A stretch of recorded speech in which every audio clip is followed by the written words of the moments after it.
Bapak dan Ibu yang saya hormati, kebijakan kementerian terkait kampus Merdeka.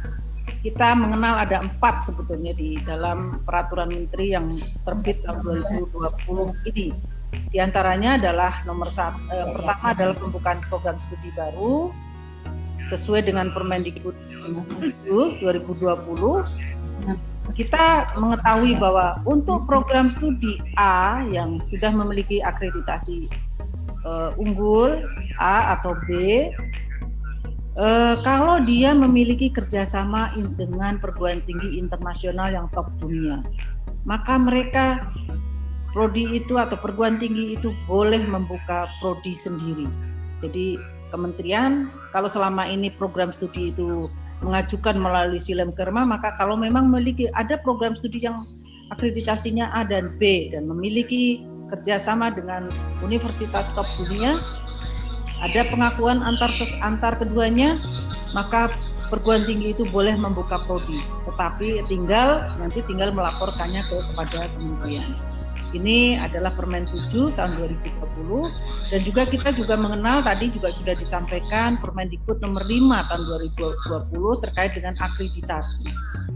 BAN atau LAM akan memberikan perpanjangan secara otomatis kepada prodi atau perguruan tinggi, tetapi tentunya jadi perguruan tinggi tidak harus mengusulkan mengirim lagi borang dan lain sebagainya, tetapi BAN dan LAM akan memberikan perpanjangan apabila, jadi perpanjangan ini akan diberikan apabila tidak ada penurunan mutu. Jadi penurunan mutu, saya kira di Permen 5 juga sangat jelas, ada penurunan mutu itu dilihat dari input, berapa jumlah mahasiswa, berapa lulusannya, berapa langsung bekerja, dan berapa persentase langsung bekerja, dan lain sebagainya.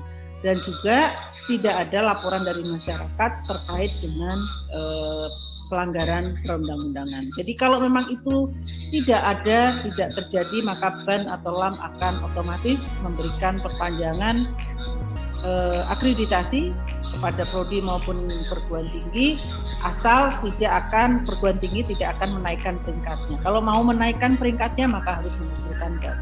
Itu Permen 5 tahun 2020 intinya seperti itu, dan juga kita mengenal Permen 3 tahun 2020 tentang Standar Nasional Pendidikan Tinggi.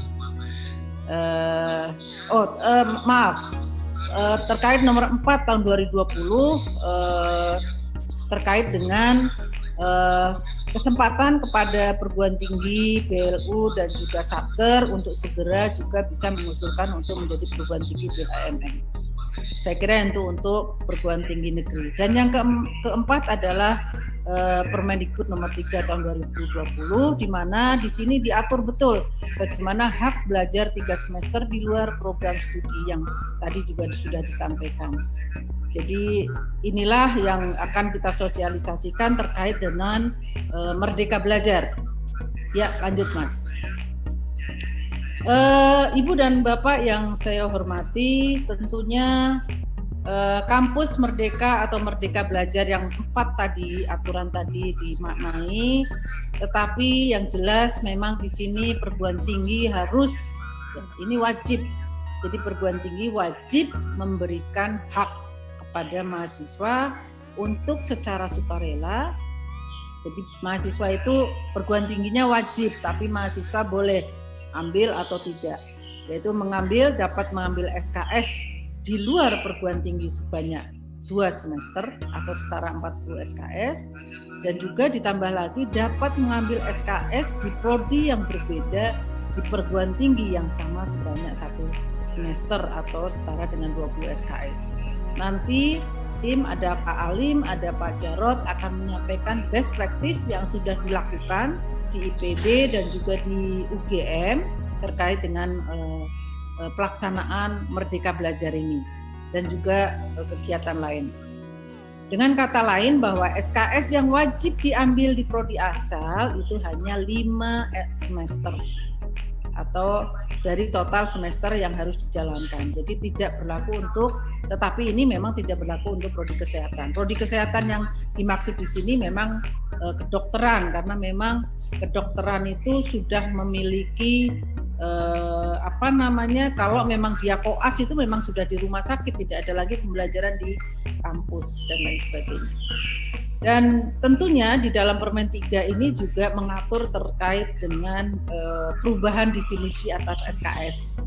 Kalau SKS dulu disebutnya jam belajar, tetapi di dalam Permen 3 ini bahwa setiap SKS itu diartikan sebagai jam kegiatan, bukan jam belajar. Dan definisi definisi kegiatan ini itu bisa dilakukan belajar di kelas, praktek kerja atau magang, pertukaran pelajar, proyek di desa, wirausaha, riset, studi independen, dan juga kegiatan mengajar di daerah terpencil, dan semuanya jenis kegiatan terpilih harus dibimbing oleh seorang dosen. Jadi makanya, dan dosen ini harus ditentukan dan ditugasi oleh perguruan tinggi. Makanya daftar kegiatan yang dapat diambil tentunya nanti oleh mahasiswa dalam 3 semester di atas itu dapat dipilih. Jadi ada program yang ditentukan oleh pemerintah dan juga ada program yang disetujui oleh rektor. Dan tentunya dosen sebagai penggerak atau dosen harus memfasilitasi pembelajaran mahasiswa secara independen. Yaitu gunakanlah bentuk-bentuk kuliah, non-kuliah, jadi seperti magang, KKN, menghadirkan praktisi atau dosen dari industri, dan juga bila perlu di RPLK. Dan juga ada proyek yang melibatkan mahasiswa. Ya, lanjut Mas. Inilah kegiatan-kegiatan mahasiswa yang dapat dilakukan di luar kampus asal. Jadi seperti magang atau praktek kerja. Dan kegiatan magang ini tentunya di perusahaan atau yayasan nirlaba atau organisasi multilateral, baik institusi pemerintah maupun perusahaan rintisan atau startup. Dan tentunya kalau kegiatan ini wajib dibimbing oleh seorang dosen atau pengajar. Dan yang kedua adalah proyek di desa atau mungkin sebelumnya juga melakukan KKN. KKN di awal itu mungkin hanya berapa hari, terus dia melakukan proyek dengan desa tempat KKN. Saya kira nanti Pak Alim akan menjelaskan ini secara detail begitu ya. Dan proyek sosial untuk membantu masyarakat pedesaan atau daerah terpencil dalam membangun ekonomi rakyat, infrastruktur dan juga lainnya dapat dilakukan bersama dengan aparatur desa atau kepala desa, BUMDes dan juga koperasi atau organisasi desa lainnya.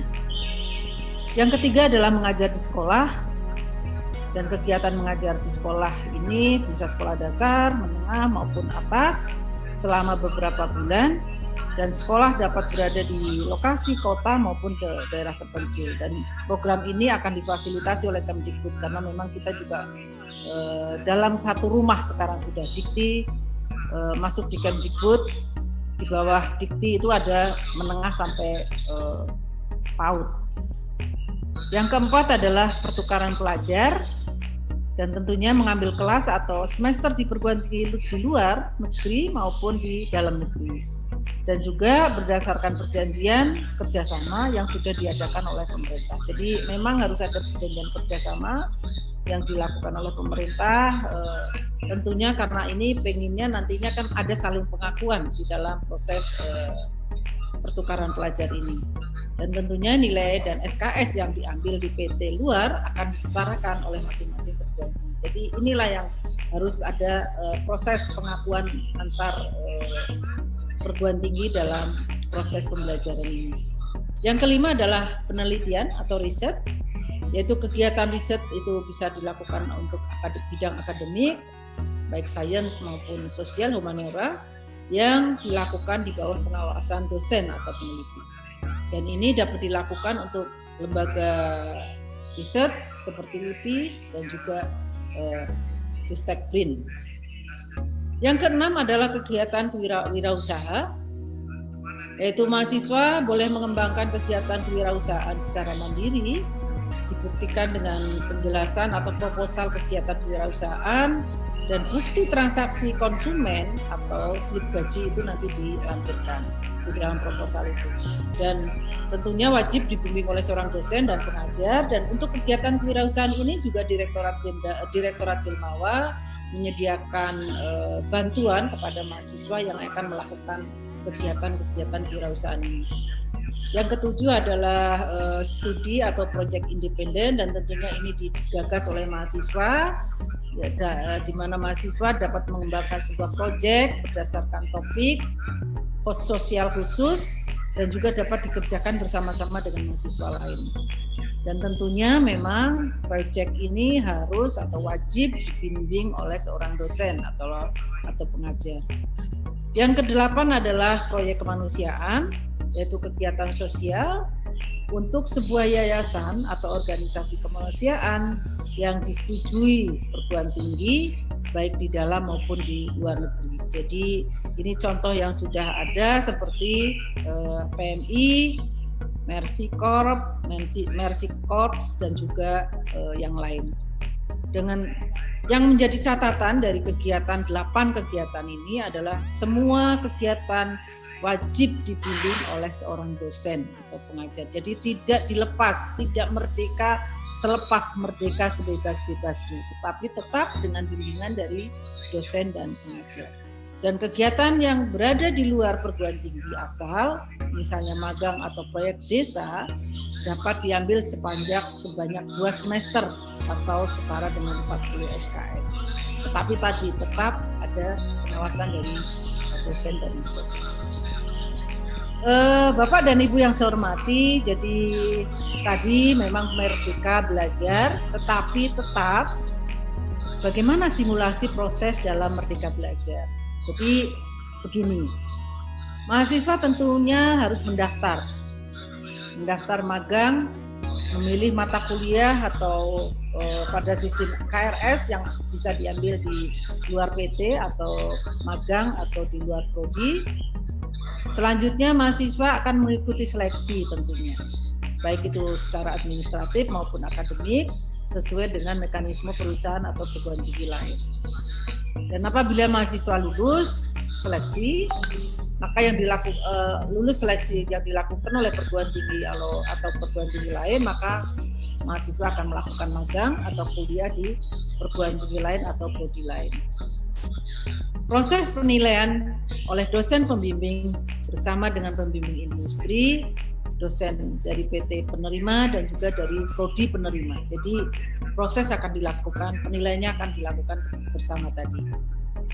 Dan tentunya apabila sudah, maka mahasiswa akan mendapatkan nilai dari PT atau prodi lain atau industri dan dapat sertifikat magang kalau memang dia akan magang di industri. Selanjutnya tentunya akan ada konversi nilai dan juga pengakuan SKS-nya, berapa SKS yang bisa diakui dengan proses pembelajaran atau magang yang sudah dilakukan mahasiswa tadi. Dan kalau memang sudah dilakukan, tentunya nilai itu akan diinput di dalam KHS dan masuklah di dalam pelaporan PDDikti. Jadi yang melaporkan seluruh aktivitas tadi mahasiswa yang pembelajar tadi adalah perguruan tinggi asal mahasiswa. Jadi bukan perguruan tinggi yang menjadi tempat mereka belajar.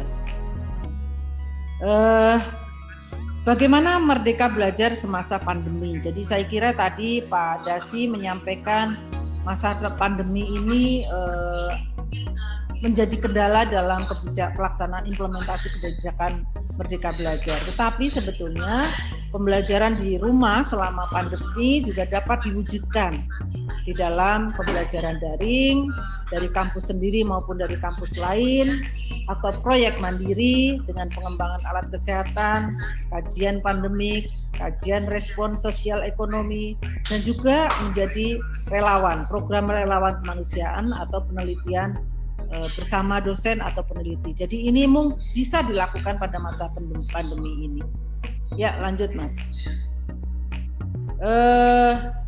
Ini adalah pembelajaran daring yang bisa diakses oleh semuanya, bahkan untuk bukan hanya desa, bukan hanya mahasiswa, tetapi juga dosen. Jadi kalau memang mahasiswa mengikuti daring dengan ikut dari Coursera atau Udemy atau dari MOOC atau UT dan lain sebagainya, tentunya mahasiswa juga dosen juga harus mengikuti supaya kita bisa menghitung nanti SKS-nya bisa diakui berapa SKS mahasiswa kalau memang seperti itu. Dan nanti saya kira contoh dari Pak Jarod mungkin atau Pak Alim, apa yang sudah dilakukan, kalau memang seperti ini bagaimana pelaporannya dan lain sebagainya, nanti bisa ditanyakan dengan perguruan tinggi yang sudah melaksanakan ini.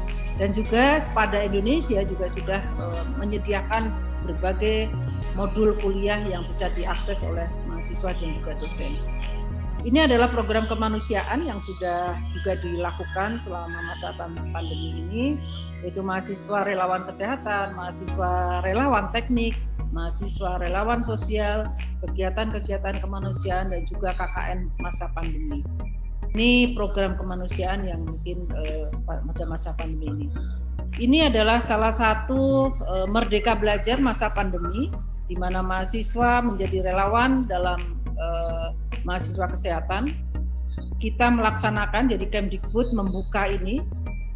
Dalam 3 hari saja pendaftarnya ada 15.000 relawan mahasiswa, terutama bidang kesehatan. Jadi ada kedokteran, keperawatan, kesehatan. Tadi memang aturannya, tetapi ini kan kebetulan ada masa pandemi COVID, jadi sehingga seluruh bidang kesehatan itu banyak yang terlibat dan berminat untuk menjadi relawan ini.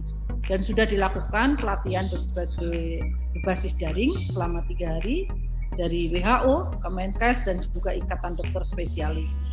Dan bahkan mereka juga sudah terjun relawan ini untuk membantu seperti di Wisma Atlet Kemayoran, membantu call center Kemenkes, dan juga disebar di 6 wilayah AIPKI. AIPKI adalah Asosiasi Institusi Pendidikan Kedokteran Indonesia, untuk KIE atau promotif dan preventif, dan juga tracing, screening, dan lain sebagainya.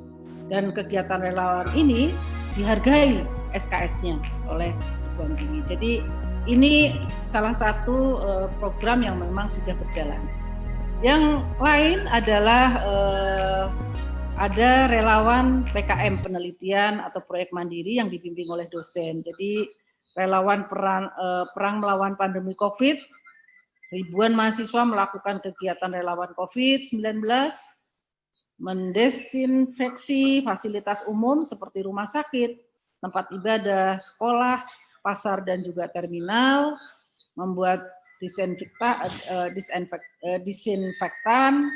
hand sanitizer, masker, face shield, APD, dan sebagainya, bahkan bersama-sama dosen, peneliti, dan juga mengembangkan alat-alat kesehatan seperti penelitian yang relevan. Jadi ini semua sudah dilakukan. Misalnya mahasiswa mendaftar, membuat proposal, kemudian proposal itu dinilai oleh dosen prodi yang ditunjuk oleh prodi. Kemudian prodi pun ketika sudah menyetujui menunjuk dosen pembimbing atau mentornya. Lalu mereka menjalankan usaha. Boleh menjalankan usaha itu usaha sendiri, boleh mendampingi usaha yang sudah ada di masyarakat. Artinya usaha kecil. Tidak tanggung-tanggung Bapak Ibu sekalian, jangan dilakukan hanya dalam 1-2 bulan. Kalau perlu 1 semester, bahkan 2 semester. Ya, bentuk usaha ini, bentuk kewirausahaan ini mungkin dicapai 1-2 bulan agak sulit tercapai dengan baik. Perlu 6 bulan, bahkan perlu 1 tahun. Kalau sudah mereka menyusun laporan apa yang terjadi ketika dia mendampingi salah satu kegiatan usaha. Kemudian dosen pendamping tadi, mentornya memberikan penilaian. Kemudian nilai itu dikonversikan untuk dalam bentuk mata kuliah untuk pengakuan SKS. Tidak perlu membuat mata kuliah baru, tetapi bisa dengan diekuivalenkan dengan mata kuliah yang sudah ada. Kewirausahaan ada mata kuliah manajemen, ada entrepreneurship, ada mata kuliah yang lain, silahkan, ya silahkan. Jadi tadi Pak Alim dan mungkin Bapak Ibu narasumber sebelumnya bahwa memang kalau nanti menyentuhnya berpikirnya wah kurikulumnya harus berubah total, tidak perlu. Di UGM kemarin Bu Direktur Bu Penny menjelaskan bahwa dalam rangka mempersiapkan Merdeka Belajar Kampus Merdeka ini, kurikulumnya direlaksasi saja. Direlaksasi itu artinya diluaskan. Ya, jadi tidak perlu total diganti. Contoh kegiatan pendampingan dalam kegiatan kewirausahaan yang bisa